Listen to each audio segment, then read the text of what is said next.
So it's been what, 3 months I've been working on my printer, maybe four. I can't keep track of time, but hitting my head against the wall many times, learning how to use this printer, what parameters to tweak. Because you're gonna notice that your prints will have problems, like they'll have gaps or they will be rough. They won't be smooth sometimes, and there's all sorts of things that can cause this. So I've kind of come up with a list of things, kind of a checklist to go through when this happens, how to get your, in this case, your Prusa Mini back into top shape, and getting that print looking great again. So this is what I've learned, and this is working for me pretty well. So number one, you always clean the bed. Every print you do, clean the bed, because if you don't, it may not adhere very well, and you'll get parts of your print that could just not stick well to the bed. Then you have to start over again. Number two, do a cold pull 3 times. Do it 3 times. So this is where you heat up your nozzle to 270 degrees. You get it really hot. First, before you do that, you take out your filament. You unload it. You get a piece of filament maybe about 12 inches long. You cut it. Get that ready. Have it in your hands. You get your nozzle. You manually go to the menu and you dial the temperature up to 270. And it gets it really hot. You take off whatever the thing is, the tube feeder to the nozzle, take it off so you can get access to it. You just unscrew it.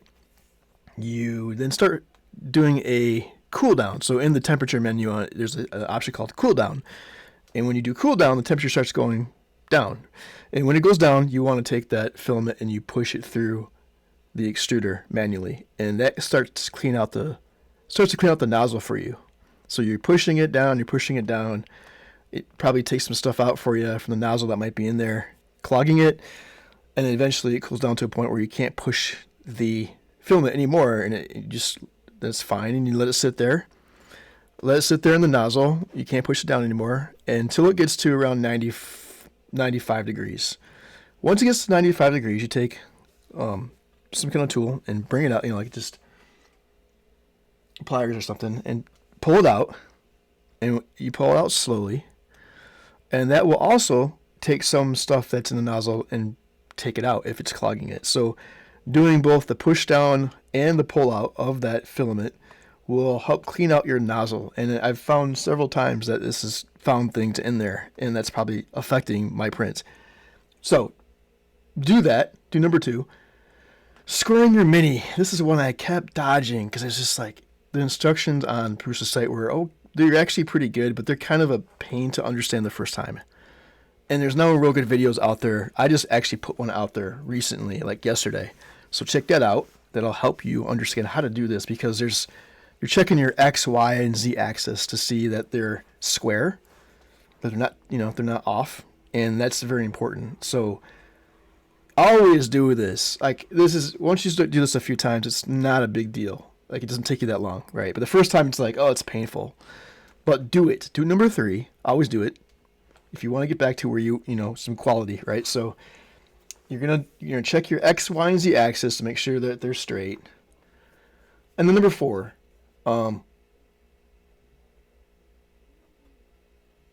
this one is where there's a tube inside your extruder. It's very easy to get out. You just unscrew the feed. The filament feed that goes into your extruder, you just unscrew that. It gives you access again to the nozzle, like I said before. And there's a little tube inside there you can pull out with pliers. And if that tube you just check to see if it's still good. And if it's still good, you're good. And you look inside the nozzle. When you take that tube out, you look inside the nozzle and see if there's anything else obstructing it. And if there's not, you're good. So you put it back in, and that's it. That's all that is. Number 5, a bed calibration is an option on the Prusa menu on your printer. You want to do a bed calibration, which will do a print for you and allow you to see if your Z height is set well. The Z height is the distance between your nozzle and the bed. So you want to tune your Z height, tune your nozzle to be either closer or further from your bed. And then that's a big one. That affects if your print is too squishy, if it's squishing the filament too much. If this is huge. So you want to tune that in and make sure that print gets perfect.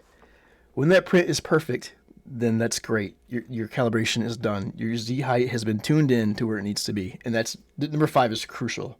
3 and 5, I think, are 2, 3, and 5 are really, really important. They're all important, honestly. If you skip any one of these, you can still have problems. So yeah, tune your Z height, do a bed calibration. I'll put the links of all this stuff in the details in the description of this video on exactly where to get this information. So I also have videos on some of this, so check out my videos. Check if PTA tube is still good. Oh, I'm sorry. That's what I meant, is check if your tube is still good. I thought for number 4 I meant that. I don't know if I did number 4 yet, but I don't think I've ever done that one yet. Yeah, I haven't done 4. I actually need to do that, but it's recommended by Prusa. So number 6 was supposed to be number 4. So you check the tube and see if there's anything obstructing the nozzle still. Look inside of it. 7, clean the extruder pulley. This is, again, at first it's painful because you're like, how do I get this thing off? But you take the extruder off. You unscrew like 3 screws. The extruder comes right off.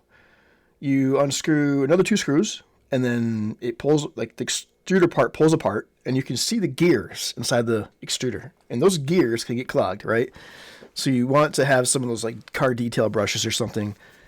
Because I actually had filament stuck in there once, and it was causing hell. It was causing all sorts of crap to happen. So you're going to check your gears, basically, inside your extruder. Is what number 7 is. Again, once you do this 2-3 times, no big deal. It takes you like 5-10 minutes. Once all that's done, you checked all that stuff, you want to do a test print. And I'm going to provide a link to this file as well. I'll put it on Google Drive. And you just do a test print from Prusa. These are basically models that have been set up in Prusa software that they, with parameters they know work well. They should work well. If they don't work well with your printer, you got problems on your printer. So if this test print works good, that means you're pretty good. Should be pretty good on your printer. So you do a test print. It's really quick. And after all that, if everything you feel is good, and you still have issues, then number 9, you can start tweaking your flow rate. This is how much filament is coming out of the nozzle, the rate at which is coming out the nozzle. So you can tweak that. It's called extrusion multiplier in the software. You can just change that value. And maybe that'll help. If you get too much extrusion, you'll notice that your print gets rougher. So be aware of that. That can cause it to get rougher. If your Z height is too close to the bed, your printing can get rough, right? So those 2 things can cause a roughness as well. So keep in mind that it's both those things. You can change the flow rate. You don't have to go in the software and change it. You can, but that's more of a permanent change after you know it works well. I suggest you change it during real-time printing. So as you're printing, if you go to there's a settings menu, and you can change your flow rate right there, real time, and see how it's doing. So it's a lot faster doing it that way than going into the software, reslicing, and sending it to the printer, right? So do your experimenting with flow rate, with Z height, with nozzle temperature, real time, by going to the settings menu during the print. And that it just saves a lot of time. And you can see variations of what's going on when you change these things and that kind of stuff. So once you figure out if your Z height still isn't good, you can tweak it real time and see if it makes any difference. If you find a better Z height, that's great. You can go back to the calibration and change it again, number 5. You'd have to go back there and change it to be permanent. And you do that with meta calibration. And if you find a good flow rate that's better, then you change that in the software, right? So yeah, you play around with those if the previous steps don't do much for you or they aren't fixing your problem. And yeah, I mean, this is like, it seems like a lot, but what you're going to notice is if you don't go through all these things when you have problems, you're just going to do random tweaks to different things, and it's still not going to fix your problem, usually. It might, and it might not. Half the time, it doesn't fix my problem unless I go through all these steps.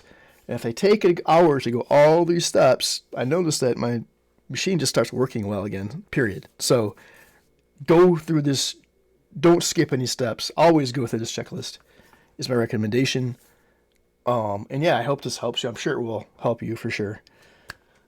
And yeah, that is my troubleshooting steps at this point, at this juncture, and just wanted to share with you, as well as the links in the description. Good luck with your tuning and fixing.